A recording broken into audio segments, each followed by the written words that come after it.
Well, Jeff, welcome to the Convene broadcast. I'm so excited to have you there in Dallas, and we're here in Orange County. You're currently the CEO of the master's program, but you've been a coach, a consultant in medical devices, organizational health and culture, now the CEO for the master's program. So I'm so excited to spend some time with you. Hey, it's great to be with you. Thanks for inviting me here today. And Convene and the master's program under the founder, Bob Shank, have been partners for decades. So we're excited to have you as the new CEO on the broadcast. Hey, it's a pleasure. I say often, Greg, that we stand on the shoulders of the giants that came before us, and Bob Shank is certainly a giant, and we are furthering what he started here. And that collaboration is one between Convene and Master's Program that is going to go on for decades more. There you go. I'm pretty sure that I have my facts straight on this. I didn't look it up, but it just came to me that I think the very first podcast we ever did, when we were doing them live with cameras in my office, was done with Bob Shank at our old Convene office. He's one of those guys, when the microphone's in front of him, gold is coming out. So, man, that would have been my first podcast for sure. I know. I said to Bob one time, I'm a little nervous about this talk I have to do. I don't know what it was. And he said, you don't need any notes. It's all in your head. And I'm like, well, it's in your head. I'm not sure it's in my head, but. He's an unusual guy that makes it look so easy, but he's extremely talented. There you go. Well, Jeff, I'm excited to talk to you because you hang out with leaders. We hang out with leaders here at Convene. And I'm kind of interested in what you're hearing. What are you finding that leaders are saying as we are in this topsy-turvy world where there's woke culture, there's crazy politics, there's people leaving the faith, there's people not going to church, we've gone through COVID, there's isolation, but still people are running companies and running their lives, and master's program is still about margin, balance, and focus. What are you hearing? It's the frog in the pot moment where all of a sudden the frog realizes this water is boiling. How did I get here? And as you rightly say, Greg, we deal with Christian leaders, and Christian leaders are both in a place where, as business leaders, they're saying, hey, I want to be profitable still. I don't know what regulation or the world's going to look like in the next year. So yes, very topsy-turvy, but then I still have these moral values, these center points that Christ gave me. And as I look at that, then I have to decide for myself, okay, how am I going to navigate this world? What's it going to mean for me? And how am I going to impact the culture? Is it so far gone that it's hopeless? And where is hope? So I think these are the big questions that are echoing, besides the normal questions that come along, which is, am I enough? Have I done enough? Will my children still follow my faith? And are my wife and I in a strong place? And what will I do when this career thing is over? And as leaders, we entertain a lot of questions, but what I am seeing is that realization of now what, and all sorts of extra questions that go alongside of that. It's interesting. I was part of group 2 for the master's program, working together with Bob Buford to evaluate the master's program for nonprofit leaders. And I remember that it started out that I was going to the 12 sessions as an assignment. Go to this thing, this day, evaluate it, call Bob, tell him what we thought. But every time there was life change and input that came from Bob Shank, the founder, that really radically changed my thinking and my direction and my centeredness as a person in the kingdom. I imagine that still happens today. It does, because as you described it, this thing, well, many people were invited to the master's program under the, hey, come to this thing, and then you figure out what this thing is. Let me be clear, because that's still, that was the way I first pitched the master's program, was it's so awesome, you'll want to come.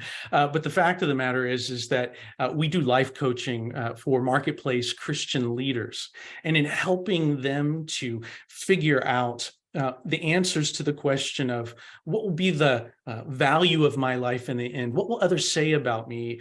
And answers to some of the other questions that echo that I was talking about earlier. Will my kids carry on their faith? How will I pour in and have influence with them? What will I do when this career thing is done? And how will I hear, well done, good and faithful servant someday? So we help to straighten out all of those questions in a way that you're not just answering them now, but you're in a accumulating growth of, now I'm flourishing in my family. Now I'm continuing to flourish in my career. Now I'm certain I have a career in kingdom calling that is totally integrated. That's so good. And the other thing that I experienced was there'd be a topic on the radar screen for the coming day, right? I was in the 1 day a quarter for 3 years program, and there'd be a topic on the day like about stewardship or giving, those notions. And I would go thinking, hey, I already really kind of have this wired, whatever the subject was. But again, every time I would come away feeling like I learned something. So I'm glad that that modality is still continuing, and people really by the thousands have been part of the master's program. You know what, Greg? What we both get to do is we get to create communities where you create running partners that are faster than you. It's been said that we're influenced by our 5 closest friends. Well, what would it be like if those 5 closest people were not only your peers, they were, accelerating in front of you, and that pulling force would drive you forward. The same thing happens in Convene, that happens in the master's program. You're bringing incredible people together to say, hey, I got some things figured out, but I still have some knots in my life. What would it be like if we were to stay in community together to better each other, so that I'm not Tom Brady playing high school football somewhere, but rather in a league of professionals playing in bigger stadiums that had an idea to say, I can imagine that greater could come of my life if I was in community with people that were going for bigger, better. That's so good. And I think, the times that I was with other in the master's program for me with other men, I know there's a master's program for women, and we should talk about that. But when I would meet with these guys in the master's program for men, it was encouraging to see people who were faithful on the journey, right? And I would meet with Bob Shank for coffee or whatever the case may be, even in the last weeks and months from now. And I would be so encouraged that there's someone who's kind of in my age bracket, who's faithful, who's running well, who's carrying the baton. In recent days, we know that Bob was facing death. And even as he faced death, he was carrying the baton of faith with a firm grip. And that was so encouraging to me. What I told Bob from the beginning is that he was Elijah, I was Elisha. And so I was going to carry around a spiritual fire extinguisher, so that should a chariot of fire show up, I'd put that thing out and keep him around as long as possible. And the fact is I think the chariot made its attempt to pick him up this year.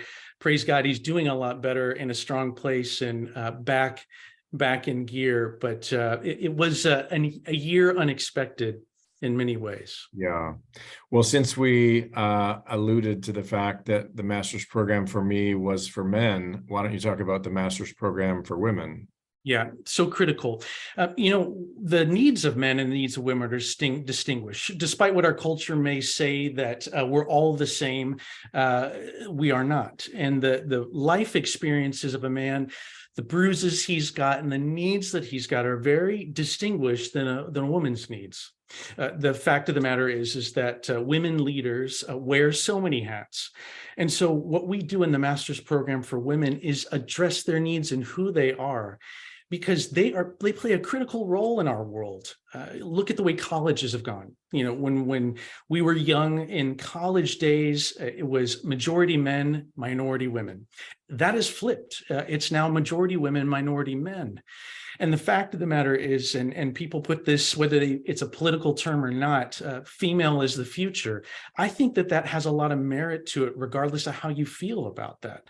And what I mean by that is that with all of these women who are incredibly powerful and enabled, we can't just be knocking on the doors of the heads of household or the men in the world. We need to be working towards the women and the women's heart, the women as executives, and say, hey, God's got a plan for you. Let's enable that. And so as Nadia Dixon, who's an amazing speaker and leads the master's program for women, what we are imagining is this, Greg.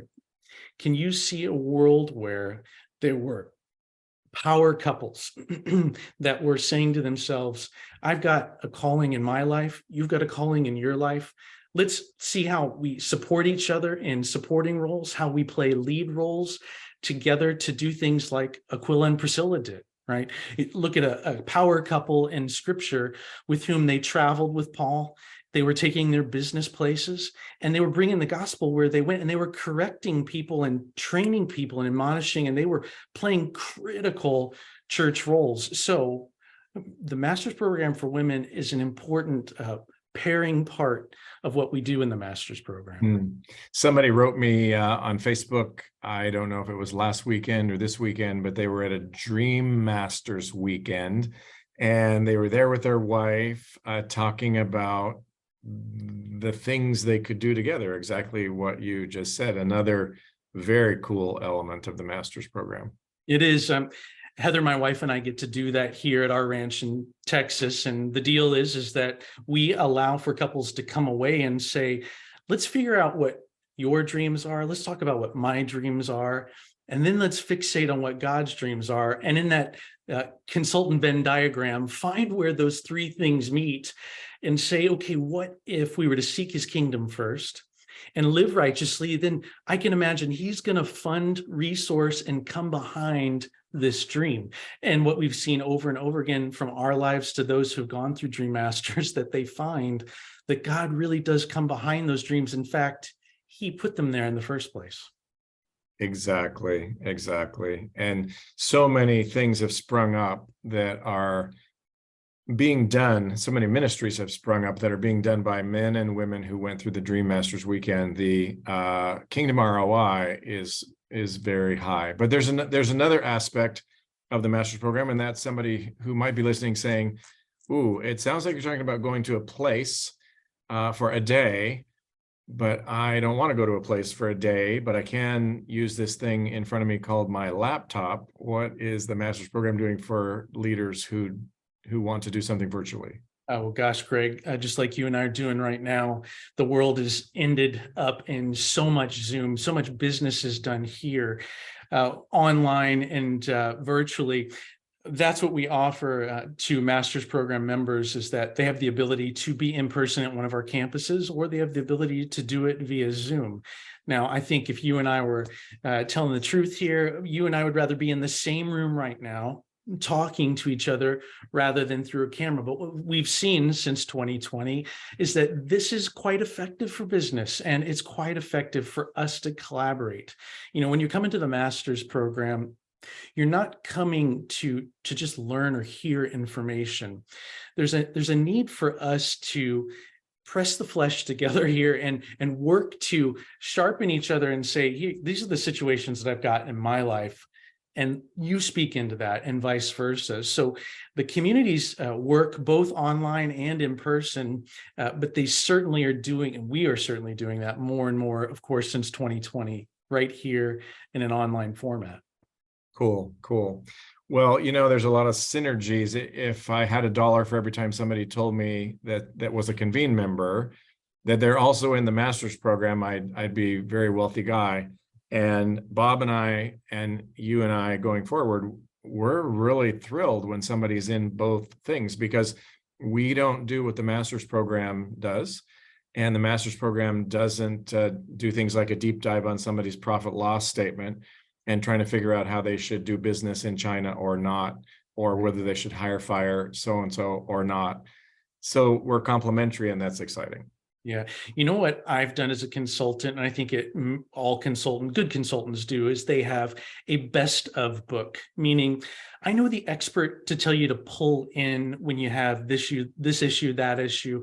And for us, what we know is when we come to the business space, Convene's a best of partner that we pull in and say, you should do this. And the same thing goes if we're talking about, hey, if you want to do some strategic giving, Greg, we're going to talk about National Christian Foundation, right? We're going to talk about the best of anytime we think of the needs of the people that are in our organizations or members in what we do. And that's what's beautiful about this, is that we get to bring some of those things and partner organizations in a way with which we say, hey, we'll get you started, but you need to go to the expert. Hey, we can point you to a fantastic dietitian or trainer, but we're just giving you information. If you want to go get it done in the right way, you go to the expert. And that's the kind of partnership that we have. Yeah. We'll talk a little bit more about the online program. I know Noah Elias is doing some pretty incredible work. And Bob recorded like there was no tomorrow during COVID, all these sessions. Well, you know what's interesting about the digital space, and we just announced it at our 25th anniversary celebration in September, is the concept of TMPX. With that, what we're saying is that the platform in the future has to interact in digital space. You have these devices that are ringing and dinging and trying to get your attention all the time. Well, if back in the magazine or newspaper days, Christian organizations were to say, hey, we're just not going to bother with printing presses, they would have been left out. But what we've looked at that is to say, you know, we need to compete with the mental space to continue to remind you of principles, to encourage you, to bring you into community in between the times that we're together. Greg, we lean on Hebrews 10, 24 and 25, which says, let's figure out how to stimulate each other to love and good deeds, and not forsaking or neglecting to meet together, as is the habit of some, but encouraging one another, and all the more as you see the day of Christ drawing near. Those two verses are really telling us, hey, while the world got separated and moved into isolation for a period, let's not let that stop us from gathering together, because what we're actually after in digital space is to help you continue on the journey with Christ, continue on the journey of having abundant, full life, so that you'll get to the end and be confident that your family won't have regrets, and neither will you. That's cool. Well, and of course, there's that Bible verse about the cloud of witnesses. No. Okay. So thoughts for leaders who are listening that might say, okay, I've heard enough to be wanting to check out the master's program. What do they do? Sure. Well, thank you for that offer. The opportunity to do that is first, you can go to mastersprogram.org, and there's a link in the top right-hand corner that says Start Here. Click that, and you can get a lot more information. If you prefer to hear from our founder, Bob Shank, or hear from us and our coaches to hear a little bit more about what the program looks like. From there, you have an opportunity to register for an audit. And you can email directly to Ruth Spathy, who's our assistant here, our member services coordinator. You can email her at Ruth, and that's RUTH at mastersprogram.org. You simply tell her, I'm interested, tell me where the locations and dates are. She will facilitate with a white glove service and escort you into all the opportunities with which you can join a cohort and get plugged in. Great. Well, that's exciting to know. And for people who are listening, who might be listening because they heard Jeff in the master's program, we're going to be on the podcast. We're excited to have you, and you might not know about Convene. Convene is a place where business leaders work on their business in an intense way, profit loss statements, problem solving, etc. And they do it all on a biblical platform. And it's a place where young leaders, older leaders, mid-career leaders can come and work together on their business. So if you're interested in Convene, check out convenenow.com. And Jeff, thank you so much for taking your time to be with us today. A real pleasure and honor, and glad to continue to collaborate with you, my friend.